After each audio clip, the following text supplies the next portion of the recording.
Release That Witch. Episode 13. The Wall. Cement production quickly found its rhythm. To give Anna proper rest, the firing house operated only once every 2 or 3 days. The rest of the time went to preparing more raw material, and to that end, Roland issued another recruitment order, doubling the number of stone breakers.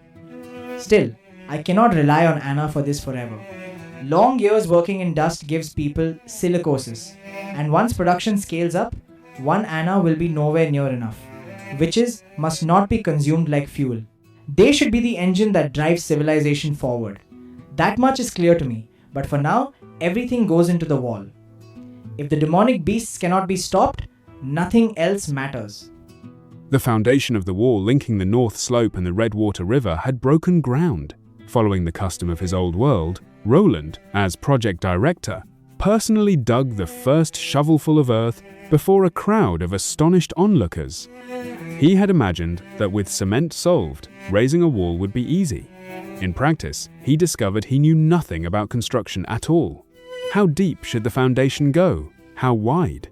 What about uneven ground? 600 meters long. How do you keep it straight when it is done? He had once watched municipal road crews peer through instruments and rods. Theodolites and levels, were they? Here, there was nothing of the sort. A mechanical draftsman and a civil engineer may be called the twin hounds of engineering, but what they study is worlds apart, and not one of the hired masons has ever worked on a large project. They are even worse than me. No wonder progress, since groundbreaking is pitifully slow. 1 week and half a shallow trench. Once a project slips out of control, there is no telling what the final product will look like. That hard-won shallow ditch, for instance, resembled a drainage channel more than a wall's foundation. Roland had paced out a rough width at the start, but as they dug, the width visibly wandered, narrowing by the meter. Seen from afar, it looked like a crooked little snake.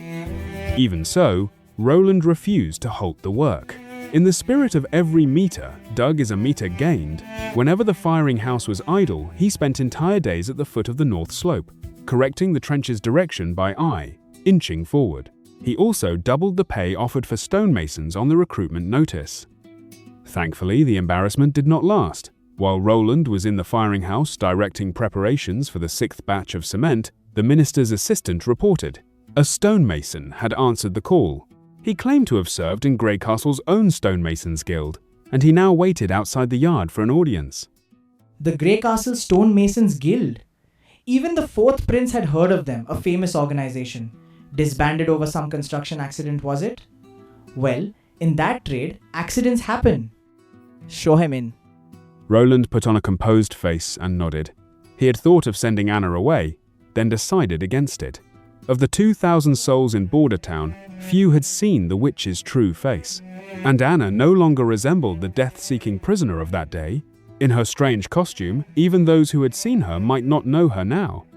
Carl Vanbert entered the yard on the knight's arm, his heart pounding. His plan was to first warn His Highness that this season suited no grand construction, win his trust, and then slowly change his view of witches. But the prince was said to act without scruple. What if dissuasion backfired? Mind in turmoil, he bowed in salute, then looked up and froze. The girl beside the prince wore a face so familiar that he wondered if he were dreaming. Carl rubbed his eyes and looked again. The cry burst out of him before he could stop it. Anna? Oh no. Of all the rotten luck. I recruit one random mason and get the witch's own neighbor? He knew her instantly, at a single glance. He knows her far too well. He turned to Carter Lannis. The chief knight understood at once, slid the bolt shut, and blocked the only exit. Teach. Anna's reaction left Roland a beat behind. Wait, teacher? It really is you, Anna. Carl felt his eyes burn, and then something was running down his face. He fell weakly to his knees, repeating over and over. I am sorry. I am so sorry. Thank goodness. Thank goodness. It was a long while before Carl Vanbert steadied himself. He rose slowly and bent at the waist to Roland once more. My deepest apologies, Your Highness. I lost my composure. What is going on here? Are you not a stonemason? I was. Once. With the burden lifted from his heart, Karl's answers came smoothly. His Highness had not killed Anna. The one hanged at the execution ground had been a substitute. Understanding that, Karl already knew what he must do. He did not know why the prince had saved a witch, but whatever the reason, even if His Highness meant to keep her in his bedchamber, it was still worlds better than the gallows.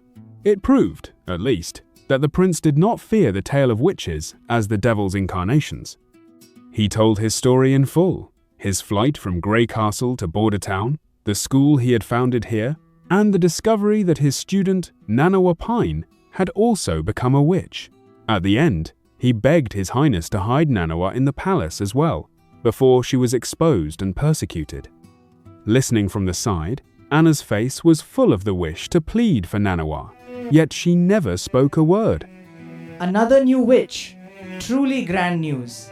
Though, Pine, where have I heard that surname? He beckoned the minister's assistant over and asked in a whisper.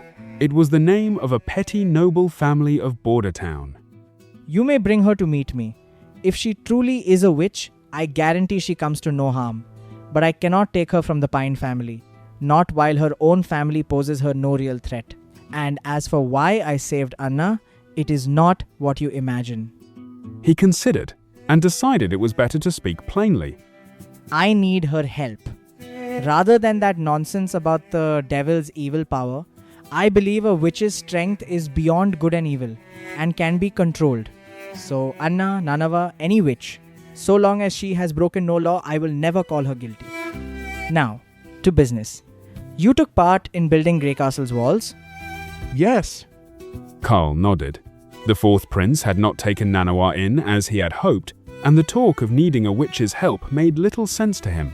But he was willing to protect Nanawa's safety. That was enough. Very good.